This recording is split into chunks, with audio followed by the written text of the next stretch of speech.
ಮೊನ್ನೆ ನಡೆದಂಥ ದೇಶದಲ್ಲಿ ನಡೆದಂಥ 5 ರಾಜ್ಯದ ಚುನಾವಣೆಗಳು, ಕರ್ನಾಟಕ ರಾಜ್ಯದಲ್ಲಿ ನಡೆದಂಥ 2 ವಿಧಾನಸಭೆ ಉಪಚುನಾವಣೆಗಳು,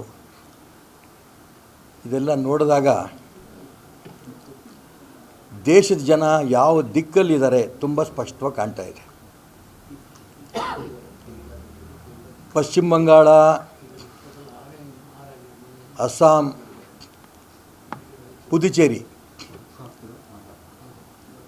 ಒಂದು ರೀತಿಯ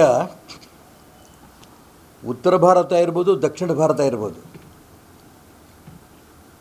ರಾಷ್ಟ್ರೀಯ ವಿಚಾರಗಳಿಗೆ, ಹಿಂದುತ್ವಕ್ಕೆ ಹೆಚ್ಚಿನ ಬೆಂಬಲವನ್ನು ಈ ದೇಶದ ಜನ ಕೊಡ್ತಾ ಇದ್ದಾರೆ ಅಂತ ತುಂಬ ಸ್ಪಷ್ಟವಾಗಿ ಕಾಣುತ್ತೆ. ಸ್ವಾಮಿ ವಿವೇಕಾನಂದರು ಇರ್ಬೋದು, ಡಾಕ್ಟರ್ ಶ್ಯಾಮಾ ಪ್ರಸಾದ್ ಮುಖರ್ಜಿ ಇರ್ಬೋದು, ಯಾವ ಸಿದ್ಧಾಂತಕ್ಕೋಸ್ಕರ ಪ್ರಯತ್ನ ನಡೆಸಿದ್ರೋ ಈ ದೇಶದಲ್ಲಿ, ಆ ಸಿದ್ಧಾಂತಕ್ಕೆ ಪಶ್ಚಿಮ ಬಂಗಾಳದಲ್ಲಿ ಬೆಲೆ ಸಿಗ್ತಲ್ಲ ಅಂತ ತುಂಬ ಸಂತೋಷ ಆಗ್ತಾಯಿದೆ.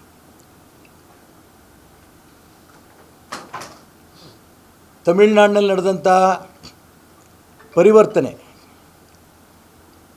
ಅನೇಕ ಭ್ರಷ್ಟಾಚಾರ, ಜೈಲಿಗೆ ಹೋಗಿ ಬಂದಂಥ ವ್ಯವಸ್ಥೆಗಳು,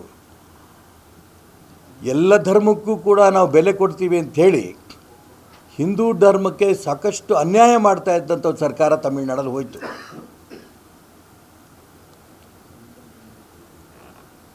ಹೀಗೆ ಈ ಚುನಾವಣೆ ಒಂದು ರೀತಿಯ ಪರಿವರ್ತನೆ, ದೇಶದಲ್ಲಿ ಪರಿವರ್ತನೆ ಆಗ್ತಾ ಇರೋದು ತುಂಬ ಸ್ಪಷ್ಟವಾಗಿ ನಾವು ಕಾಣ್ತಾ ಇದ್ದೀವಿ.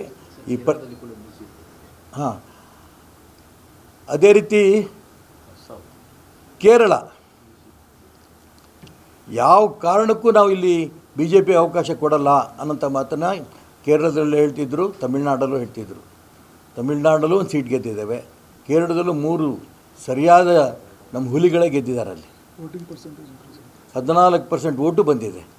ಅಂದರೆ ದೇಶದಲ್ಲಿ ಪರಿವರ್ತನೆ, ಹಿಂದುತ್ವದ ಬಗ್ಗೆ, ರಾಷ್ಟ್ರೀಯ ವಿಚಾರಗಳ ಬಗ್ಗೆ ಬೆಂಬಲ ಕೊಡ್ತಾರೆ ಈ ಚುನಾವಣೆಯಲ್ಲಿ ನಾವು ಕಾಣ್ತಾ ಇದ್ದೀವಿ. ದುರಾದೃಷ್ಟ, ಕರ್ನಾಟಕ ರಾಜ್ಯದಲ್ಲಿ ಬಾಗಲಕೋಟೆ ಮತ್ತು ದಾವಣಗೆರೆ